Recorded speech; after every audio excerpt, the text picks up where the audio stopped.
અમારા સમાચારો તમને પસંદ આવ્યા હોય અને સંતોષકારક જણાય તો અમારી ચેનલને સબસ્ક્રાઇબ કરો।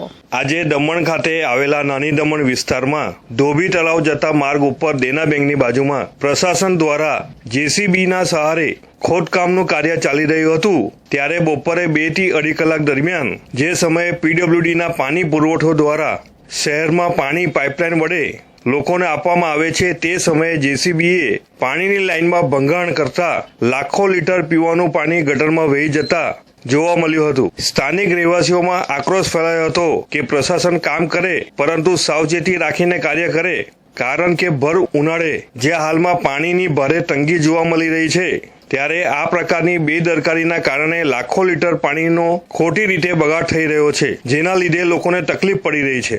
દમણના લોકો જ્યારે પાણી માટે વલખા મારી રહ્યા છે ત્યારે લોકોને હાલાકી ઓછી થાય તે જોવાની જવાબદારી પ્રશાસનની હોય છે। આ રીતે કામમાં બેદરકારી રાખી આડેધડ જેસીબી દ્વારા ખોદકામ કરવામાં આવે તો ગટર સહિત પાણીની પાઇપલાઇન તૂટવાની પૂરેપૂરી સંભાવના છે। તેથી ગંભીરતાથી અને ધ્યાનપૂર્વક કાર્ય થાય તેવી લોક લાગણી ઉઠી રહી છે। હાલમાં થોડા દિવસ પહેલા 29 માર્ચના રોજે સેલવાસ નગરપાલિકાના વોર્ડ નંબર 6 વિસ્તારમાં પણ રસ્તાના નવીનીકરણમાં જેસીબીએ ગટર તથા પાણીની પાઇપલાઇન તોડી નાખવામાં આવી હતી, જેના લીધે વિસ્તારના લોકોને મુશ્કેલી પડી હતી। આપણી જનમન ચેનલ દ્વારા 29 માર્ચના રોજે આ સમસ્યા ઉઠાવી હતી અને તેના નિરાકરણ અંગે પ્રશાસનના સંબંધિત વિભાગનું ધ્યાન દોરવામાં આવ્યું હતું। તેમ છતાં ફરી 8 દિવસ બાદ તેવો જ બનાવ આજે દમણ ખાતે દેના બેંકની સામે બન્યો છે, જેમાં પાઇપલાઇન તૂટી જવાથી પીવાનું પાણી ગટરમાં જતું રહેતા લાખો લીટર પાણીનો બગાડ થયો છે। સ્થાનિય યુવાન આદિલ ખાનની હિંમતની દાદ આપવી જોઈએ કે જેને જનમંચનો સંપર્ક સાધી સમસ્યા જણાવી કેમેરા સામે ઇન્ટરવ્યુ આપી પ્રશાસન સામે બોલવાની તાકાત બતાવી છે। જ્યારે આજે તો સ્થિતિ એવી છે કે સામાન્ય નાગરિક તો દૂરની વાત છે, ચૂંટાયેલા જનપ્રતિનિધિઓ જે પ્રજાના પ્રતિનિધિઓ છે અને જેમને પ્રજાએ તેમની જવાબદારી નિભાવવા માટે ચૂંટાઈને મોકલ્યા છે, તેઓ પણ પ્રજાની સમસ્યા ઉચકોમાં કે બોલવાની હિંમત દર્શાવી શકતા નથી। આવા સંજોગોમાં એક સામાન્ય યુવાને પોતાની સામાજિક દાયિત્વ સમજી નાગરિકતાનો અધિકારનો પૂરેપૂરો ઉપયોગ કર્યો છે। બાઇક રેલી કાઢો એ એક સારી વાત છે, ઉજવણી કરો તે પણ સારી વાત છે, પરંતુ એક વાત ધ્યાન રાખી પોતાની સામાજિક દાયિત્વ નિભાવવાનું ક્યારેય ભૂલતા નહીં, કારણ કે જે પ્રજાને આજે તમે ભૂલી રહ્યા છો તેની જ ગરજ તમને ચૂંટણી સમયે પડશે ત્યારે પ્રજા સવાલ પૂછશે, જેનો જવાબ આપવા માટેની તૈયારી રાખજો।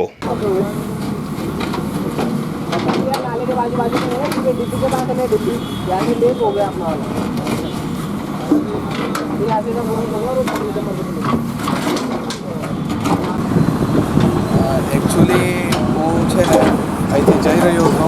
આ મારો ત્રીજો રાઉન્ડ છે અહીંયાનો, કેમ કે હું અહીંયા લગાડી ઓફિસ છે ત્યાં હું કામ કરું છું। મારી જવાના ટાઈમ પર મારી નજર પડી ગયા, આજુબાજુના બેસેલા લોકોને મેં પૂછ્યું કે કેટલા વારથી પાણી જાય છે, તો એ લોકોને કહે છે કે અડધો કલાકથી પાણી જઈ રહ્યું છે।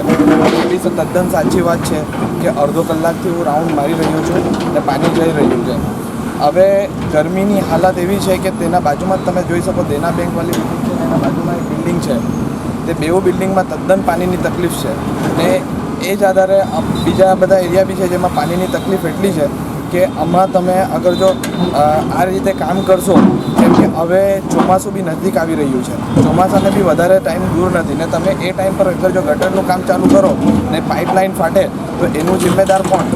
કેમ કે આ હવે હું કહું છું, હું દેશનો એરિયાનો નાગરિક છું, હું દેશનો નાગરિક છું, પછી પૂછી શકું છું, કેમ કે તમે એવા ટાઈમ પર આ બધું કામગીરી ચાલુ કરો છો જે ટાઈમ પર લોકોને જનતાને તકલીફ બહુ થાય છે ને હવે ગરમીના ટાઈમ પર તમે આ બધું કામ કરવા ચાલુ થયા છે, પાઇપલાઇન ફાટી ગઈ છે, કોઈ જવાબદારી નથી।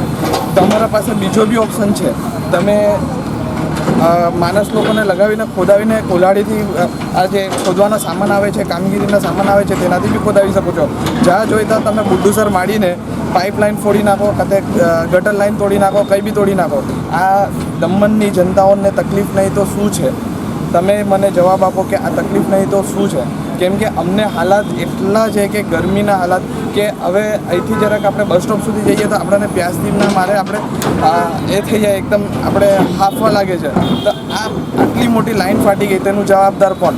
મારો ઇન્ટરવ્યૂ આપવાનું કારણ કોઈના ઉપર બ્લેમ કરવું નથી કે કોઈના ઉપર ઇલ્ઝામ નાખવું નથી, પર અમને હાલમાં ચોમાસું નજદીક આવી રહ્યું છે ને ગરમીની હાલતમાં અમનેથી પાણીની તકલીફ ચાલુ થઈ ગઈ છે ને તકલીફ માણસને બહુ ભોગવવી પડતી છે, કેમ કે લાસ્ટ ટાઈમ તમે જોયું હશે કે વરકુંડ ખાતે ડેલ્ટીનના સંભે જે પાઇપલાઇનમાંથી પાણી જઈ રહ્યું હતું તેનું બી જલ્દી નિકાલ નથી આવેલું ને બહુ ટાઈમ લીધો છે. અમને બીજી ઘટના અહીંયા છે આપણે દેના બેંકની પાસે, જેમાં તમે જેસીબી ઘુસેડીને કોન્ટ્રાક્ટર હોય કે કોઈ બી હોય જેસીબી નાખીને તમે ગમે તેવી રીતના ગમે તે લાઈન તોડી દેવો છો ને 1-2 કલાક સુધી કમસે કમ જેટલું પાણી જાય છે તેટલામાં દમણની 3 થી 4 બિલ્ડિંગો 2-3 દિવસ સુધી તો આરામથી ગુજારો કરી શકે છે.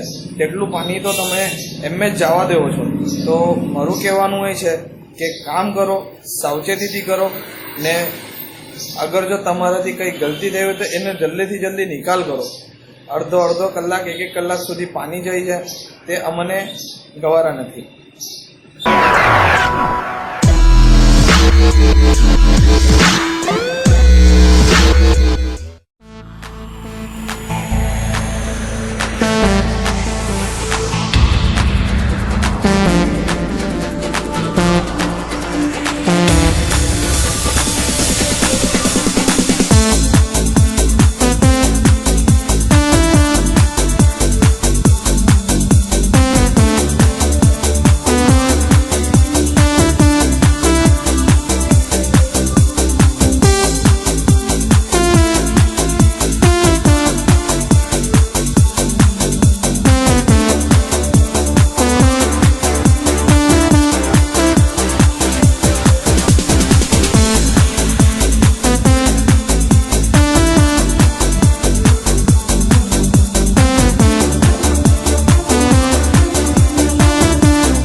ખુશ ખબર.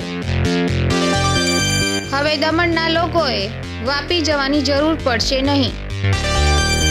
હવે આપણા દમણમાં જ આવી ગયું છે plumbing and sanitary branded showroom. Damaniya plumbing and sanitary વેરમાં બધી જાતની બ્રાન્ડેડ પ્રોડક્ટ મળશે. જેગુઆર, પ્લમ્બર, ગોલ્ડ લાઇન અને નોન બ્રાન્ડેડ આઇટમ્સ પણ મળશે. જેગુઆરમાં 15% ડિસ્કાઉન્ટ આપવામાં આવશે, જે દમણમાં કોઈ નથી આપતું. તેથી દમણની પ્રજા ડિસ્કાઉન્ટ મેળવવા માટે વાપી સુધી લંબાવવું પડશે નહીં. હવે તેનો અંત આવ્યો અને દમણમાં જ વાપીના ભાવે તમામ પ્લમ્બિંગ અને સેનિટરી આઇટમ્સ મળશે. પ્લમ્બર અને ગોલ્ડ લાઇનમાં 20 થી 40% ડિસ્કાઉન્ટ આપવામાં આવશે.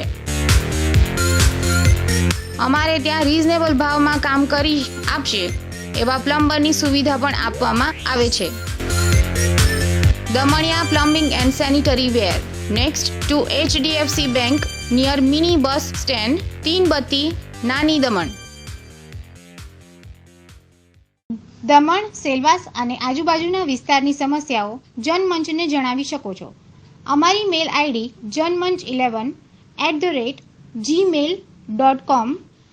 ફેસબુક અને યુટ્યુબ પર જનમંચ દમણ ટાઈપ કરી જન સમસ્યાઓ જણાવી શકો છો અથવા નીરવ ભટ્ટને મોબાઈલ નંબર 9228105414 પર પણ સંપર્ક સાધી શકો છો.